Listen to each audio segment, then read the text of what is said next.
Thank you for attending this video recording for the iLRN 2021 conference. My name is Dr. Mayna Johnson-Glenberg, and I'm going to be presenting on the CovidCampus game, Making Safer Choices. Going to go pretty quickly through this, so if there are questions you have, please go ahead and look at the paper and read that, and then email me questions if you have them, or attend the talk by Mimit Kosa. Motivation for the game was that it would affect behavior change in college-age students during the COVID-19 pandemic. This initially started as an AR simulation. We wanted to instruct in R0 and what that meant and what spreadability was, but then we realized that it was not very interactive and that you would have to download an app, and so we wanted to make a game that was browser-based and more accessible. So to do that, we built the CovidCampus game, and we also decided that we should be building what we know, right? So the college students who worked on this game know what it's like to make decisions while being on a college campus. So this game revolved around 8 key decisions that students would make while on campus. First, they got to choose their avatar, 1 out of 4. We didn't want them to construct an avatar from scratch. That would take too long. Everyone starts with a probability of infection. We set that very low, so probability of 2% that they would get infected. And that was based on some research that we had at the time about college students in the Tempe, Arizona zip code.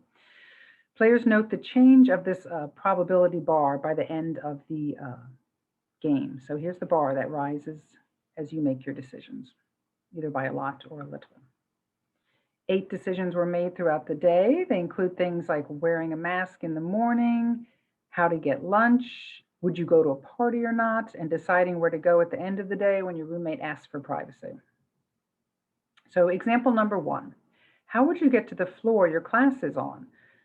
Students are showing this tabs on the right, the white tabs that don't have the full expression on there, because they have to click on the tab and then they'll see like a very interactive image of what's going on, what's described in the tab. So here, this student has chosen use full elevator, and you can see that the student is now in the elevator full of people.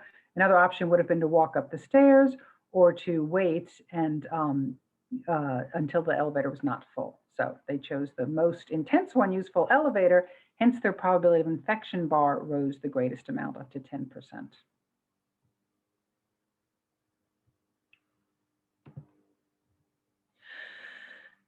Now, another choice is when they open the door to the classroom, what would they do? To take a seat outside and go virtually, or to move a chair but sit inside, or to just sit in any seat? And so this student has chosen to just sit in any seat.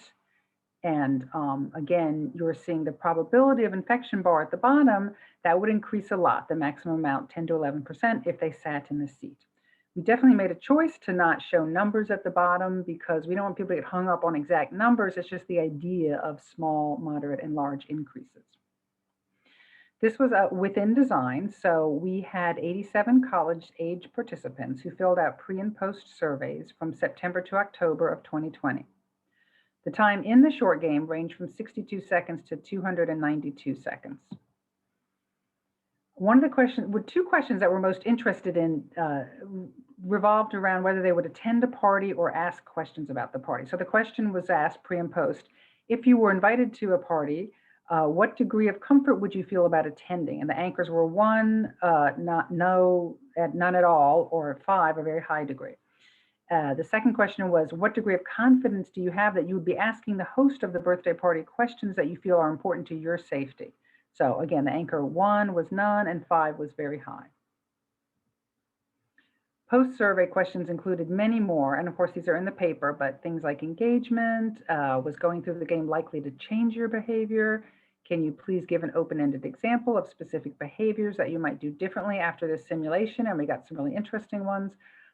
And probability bar. Did seeing the probability of infection bar increase over time make you think about how you might also infect others?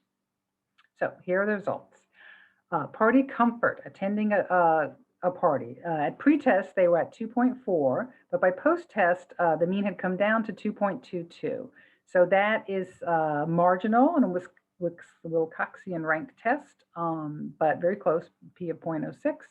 And so, that's a typo. The Cohen's D was something like -0.18. Players felt marginally less comfortable about attending a party after playing the game and experiencing the transmission bar going up with each choice.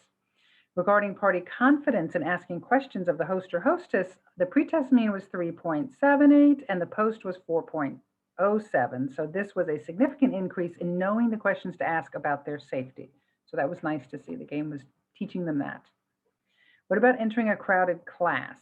Pre-survey, before they went through the game, the most common response was to enter the class but move the chair, 63%, and only 11% said they would leave and do it virtually. But post-survey, the most common response then became the virtual one. 72% said they would leave, and moving a chair was only chosen by 26%. This represents a 37% decrease and a far safer choice. The majority found the game engaging. The engagement mean was 3.86. Was the game likely to change behavior? Is this simulation likely to change your behavior? The post mean was 3.25. Only 30% said not at all. So by self-report, it was efficacious. For the future, we're thinking, should we turn it into an immersive VR experience? That's why we chose the low poly avatars in this. But I don't know, maybe it's, being 3D in a 360 environment, trying to deal with pandemic choices is not something that people want to opt into right now, as we're still in an active pandemic situation.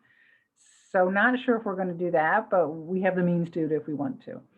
Perhaps we would teach different things like how to deal with the percentages of those who are vaccinated and those who are not. Does that help change your choices about the kind of states you visit or going places? So in conclusion, a short interactive browser-based game can have significant effects on how college students think about their behaviors and perhaps alter real-world choices, and these would positively influence group health and group behaviors, starting at the individual level and moving on to the group. If you'd like to play the game, it's available at two spots. One is xr.asu.edu, and the other is at embodiedgames.com. If you have further questions, feel free to email me, mina.johnson@asu.edu, or Mehmet Kosal. Thank you very much for attending.